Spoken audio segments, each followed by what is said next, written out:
Hiya folks, my name's Matt and welcome to episode 16 in the development of The Swamp of Souls, which is an adventure Lena and I are writing and illustrating. This episode I'm going to be looking at the misery, which is basically the corruption mechanic of the swamp. And I'm also going to provide a mini adventure found in the swamp involving prospectors and a corrupted grove known as a hang. So let's talk about the misery without giving too much away about its source. I'm also going to share some of the concepts for my swamp here. The misery. This is the corruption found in the swamp, emanating from an unknown source in its centre. It not only sends a foul rot throughout the swamp, it coats the place in misery, sapping the strength of those that try to resist it. It traps spirits, weighing them down in the mire like a lodestone. Over time, these lethargic spirits become dark, twisted shades, filled with malice. In turn, these wandering spirits spread the misery further, pushing ever outward and haunting the dark corners of the swamp. There is also a tribe of lizardmen known as the redbacks that seek to spread the corruption. They have been gathering these twisted spirits and trapping them in soul jars. These evil jars are inlaid with runes of madness that torture the already malevolent spirits, driving them into a frenzy. The jars are placed inside giant constructs made out of anything at hand found in the swamp. These become the feared blight souls, who patrol the swamp, spreading their own brand of fear and misery. The redback lizardmen also roam the swamp, carrying the mad soul jars on their backs and taking them beyond the borders of the swamp's corruption to infect new areas. The jars would be hung on trees to slowly twist the area surrounding it, driving the animals mad and leaving a foul sickness in the air. The lizardmen stopped this practice for a time as the heronfolk monks were vigilant in gathering up these jars to take back to the monastery for rehabilitation.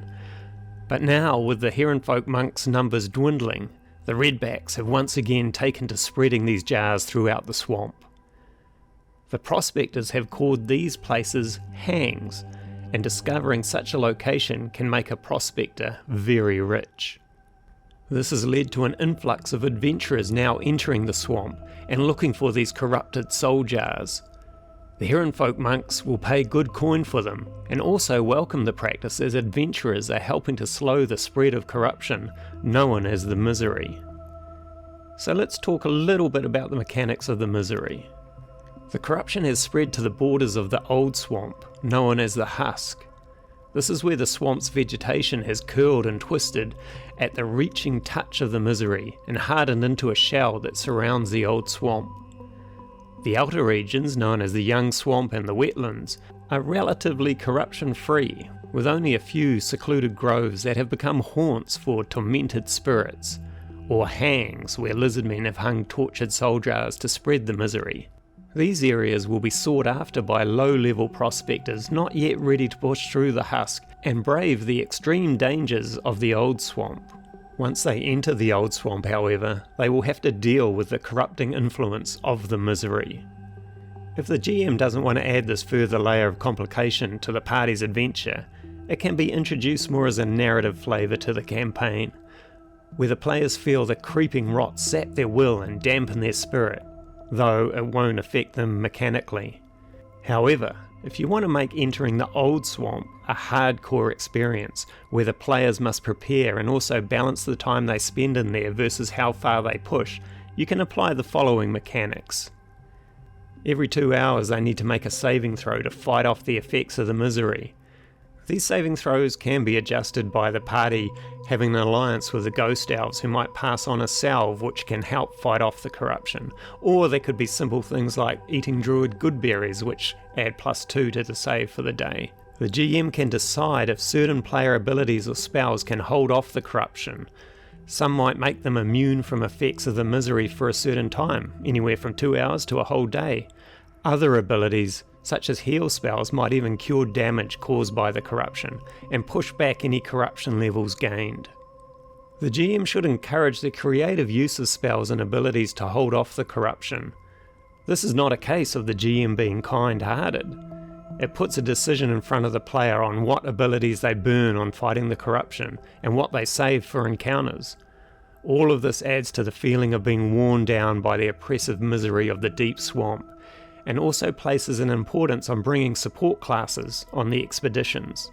Here I provide some examples of player abilities and spells to either protect against the corruption or remove levels of corruption.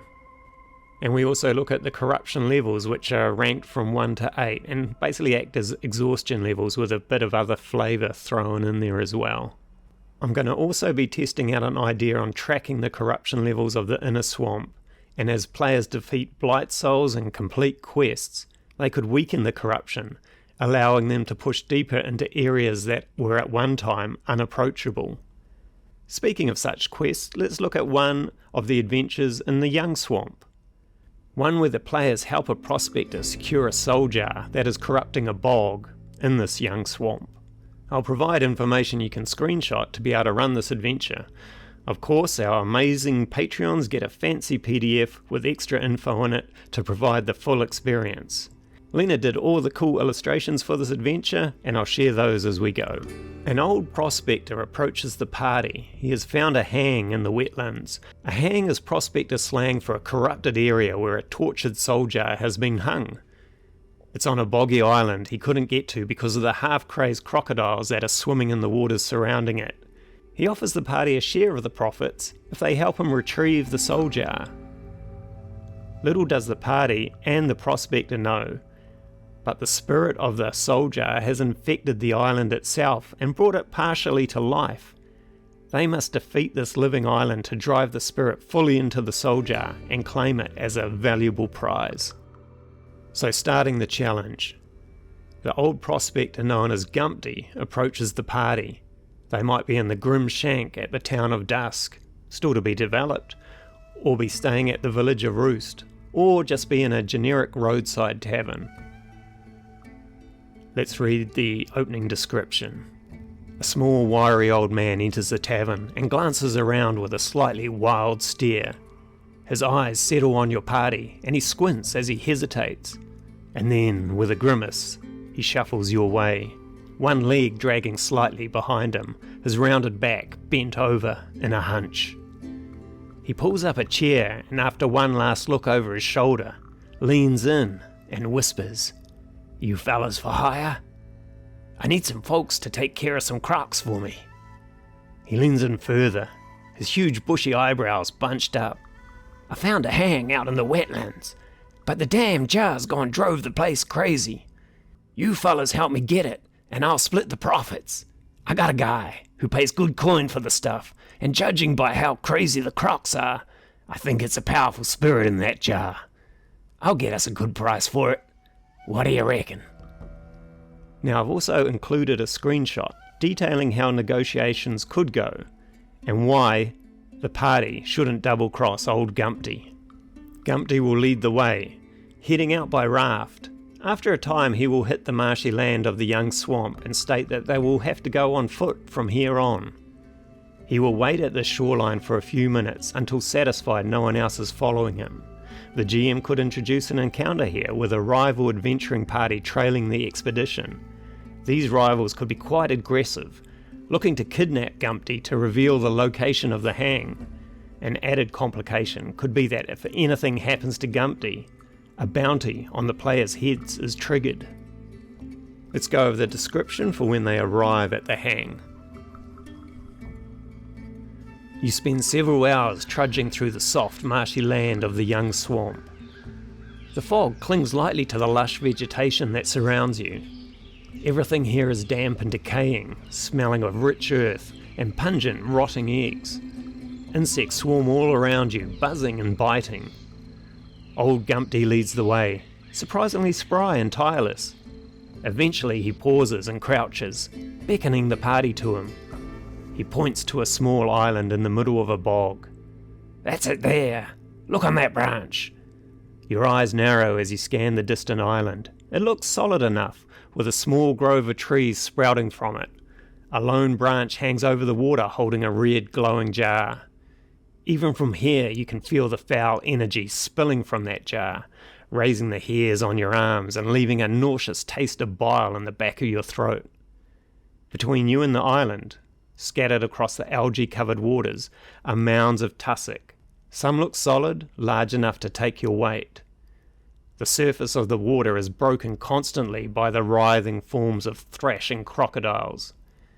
"There's a tortured spirit in that jar," whispers Gumpty. "It makes the place crazy." "Well, I've done my part of the deal," he continues. "Now go get me that jar, and let's get rich." So that's the first problem, getting to the jar. The players have many ways to approach the problem of obtaining this soul jar. They may elect to hop from mound to mound, they may build a raft, they may even elect to wade across.